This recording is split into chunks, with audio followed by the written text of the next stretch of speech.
A developing story, the unlicensed counselor in Brooklyn's Hasidic community convicted of sexually abusing a teenage patient has just been sentenced. CBS News' Weijia Zhang is live outside the courthouse in downtown Brooklyn with the very latest for us. Weijia.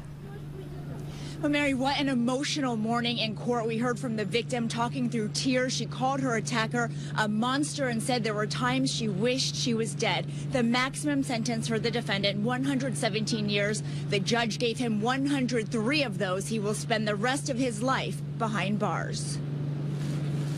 Nechemya Weberman stayed stoic as a judge sentenced him to 103 years in prison for repeatedly molesting a 12-year-old girl over 3 years.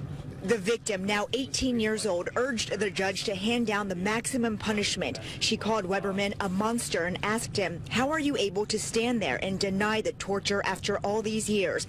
Outside the courtroom, a pack of Weberman supporters maintained his innocence, even though a jury found him guilty of 59 counts of child sex abuse. Nechemya Weberman is innocent of these charges that he was charged with. We believe that an innocent man was convicted. We believe that an innocent man has been sentenced. The case, sensational from the start. Many viewed the victim's accusations as crossing sacred boundaries in the fiercely private Satmar Hasidic sect. Fear of incensing the community, why advocates say so many victims would rather suffer in religious silence than come forward. There's a complete turnaround in our community. People do come forward with all the pressures that they have, and this is going to be a very strong message for all the pedophiles. The unidentified victim first met Weberman to seek therapy, an unlicensed counselor. Now he's a convicted pedophile. I can't talk much for my wife, but I can say what I went through. Seeing her in pain gave me a lot of pain, and I hope to recover.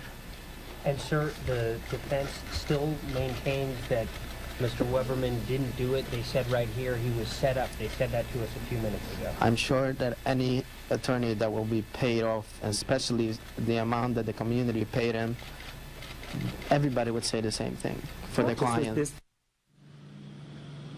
And the judge gave Weberman a chance to speak this morning, but he declined. He has 10 children, 19 grandchildren who will now have to visit him in prison as he and his defense attorney begin the appeals process. We're live in downtown Brooklyn. Weijia Zhang, CBS 2 News.